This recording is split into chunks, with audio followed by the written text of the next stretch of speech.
अस्सलाम वालेकुम everyone. I hope आप सब लोग खैरियत से होंगे।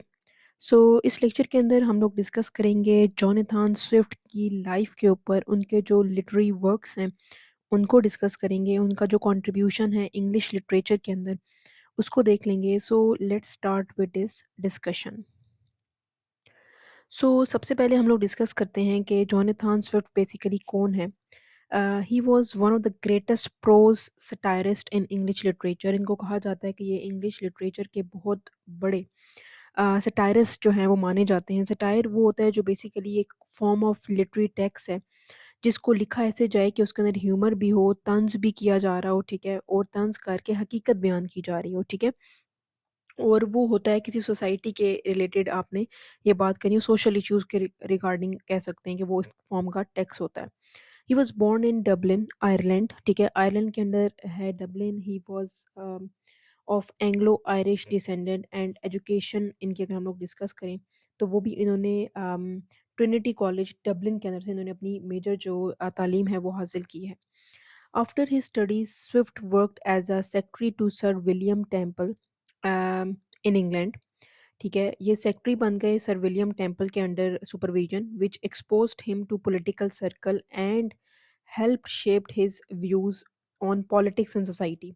इनके जो व्यूज शेप किए वो सर विलियम ने किए ऑन पॉलिटिक्स, माशरती या सियासी जो निज़ाम है उसके ऊपर, ठीक है। और Swift was also a clergy man in the church, ठीक है, of Ireland, and later became the dean of Saint Patrick Cathedral in Dublin, ठीक है।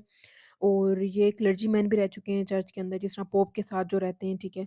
और इनका इस चीज़ में भी बहुत ज़्यादा एक्सपीरियंस था।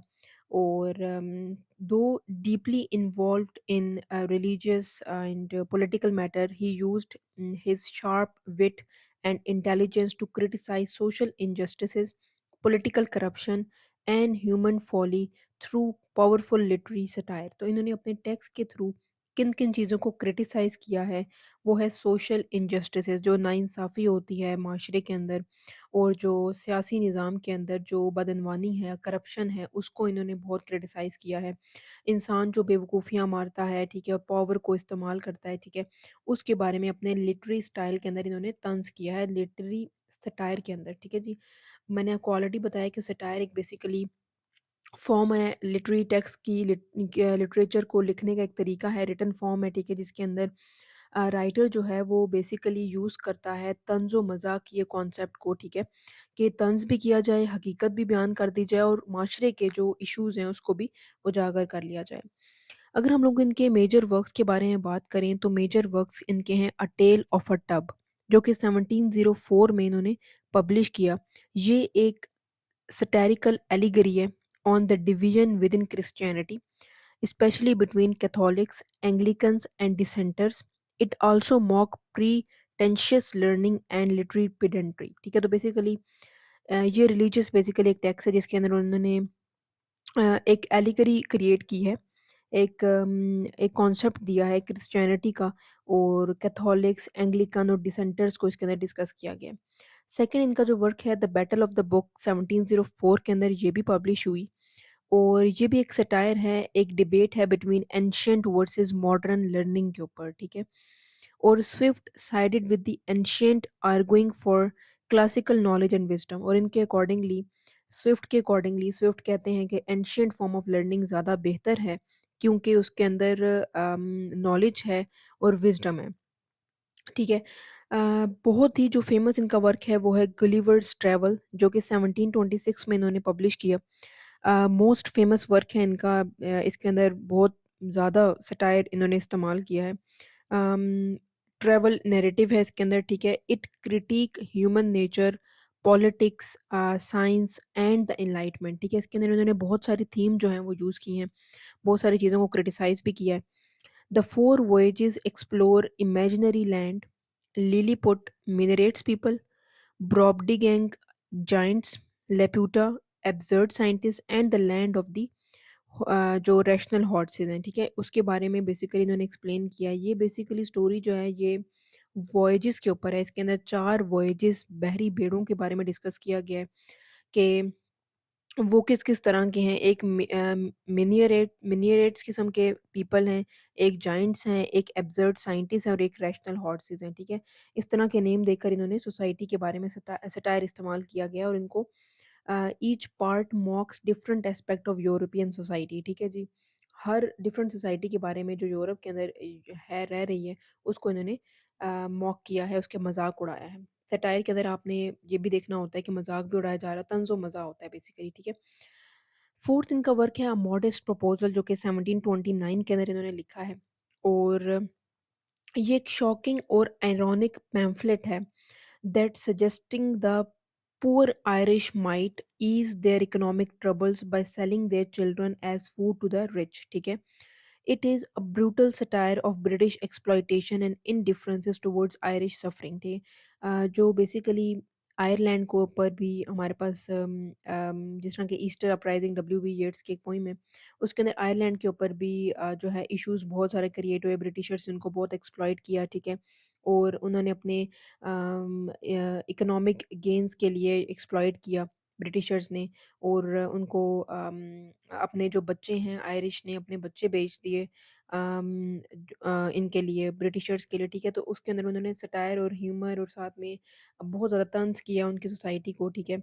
और पुअर आयरिश की एक सोसाइटी बताई है कि वो कितने पुअर हो चुके थे कि उन्होंने अपने बच्चे बेच दिए इनको इनके हाथों, ठीक है?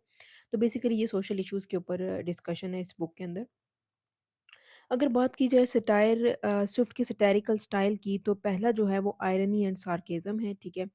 दूसरा जो है वो है parody and allegory. Irony and sarcasm जो है स्विफ्ट ने रेयरली यूज़ किया है। Swift rarely says what he means directly. His satire often appeal as sincere proposal but the underlining meaning is critical and mocking, ठीक है? वैसे तो ये कहते हैं कि भई मेरा जो सटायर का कॉन्सेप्ट है वो काफ़ी ह्यूमरस है, लेकिन ऐसा नहीं है। हकीकत में वो काफ़ी मॉकिंग है, क्रिटिकल है, वो क्रिटिसाइज़ कर रहे हैं अपने सटायर को यूज़ करके या फिर मज़ाक उड़ा रहे हैं। सेकंड है जी parody and allegory. He used fictional setting and exaggerated character to symbolize real political and social issues, ठीक है जी? उन्होंने इसके ऊपर भी अपने स्टाइल के अंदर ये चीज़ें भी इस्तेमाल की हैं। अगर बात की जाए मॉरल पर्पस की तो Swift believe that satire should correct vices by exposing them, ठीक है? उन्होंने कहा है कि सटायर को इन्होंने इस तरह से इस्तेमाल किया है कि आम लोगों को एक्सपोज करने के लिए यूज़ किया है जो बड़े-बड़े उमरा हैं उनको। His works often promote rational thought, honesty and justice, ठीक है? इसके बारे में इन्होंने अपनी स्टाइल के अंदर बताया है। अगर हम बात करें थीम्स क्या हैं तो वो करप्शन एंड हिपोक्रेसी और ह्यूमन फॉली की हैं। Corruption and hypocrisy specially in politics, religion and education. जबकि ह्यूमन फॉली जो है इन्होंने पोर्ट्रे की है mankind as selfish and irrational. इन्होंने क्या है कि इंसान जो है वो सेल्फिश है, खुदगर्ज़ है और इर्रेशनल है, वो फैक्ट्स के ऊपर बात नहीं करता, ठीक है? जबकि अगर हिपोक्रेसी की बात करें तो उन्होंने वो थीम इस्तेमाल की है ज़्यादातर सियासत के अंदर, दीन के अंदर, ठीक है? रिलीजन के अंदर और साथ में एजुकेशन के अंदर। अगर हम इनकी लेगेसी की बात करें तो ही remained a central figure in English literature specially for his innovative and fearless use of satire, ठीक है जी? क्योंकि इस तरह का सटायर किसी ने भी इतना ज़्यादा इस्तेमाल नहीं किया अपने वर्क्स में। At the same time his works are the powerful social and political satire, ठीक है? इनकी ज़्यादातर जो सटायर कमेंट्री है, बेसिकली पॉलिटिकल कमेंट्री है इन्होंने यूज़ की है। ज़्यादातर वो बहुत ताकतवर किस्म की उन्होंने जो सब्जेक्ट्स हैं वो ज़्यादातर क्या हैं सियासी या माशरती किस्म के टाइटल हैं जिनके ऊपर इन्होंने ज़्यादा काम किया है और उसके साथ उन्होंने इसके ऊपर सटायर भी इस्तेमाल किए, ठीक है? सो ये थी बेसिकली उनकी बायोग्राफ़ी, उनके मेजर वर्क्स जो उन्होंने लिखे हैं, ठीक है? और उसका क्या इन्फ्लुएंस है, उनकी लेगेसी क्या है, इसको हमने डिस्कस कर लिया है। So that's all from my side. Please like, subscribe and share my channel. Keep supporting. Thank you so much for watching.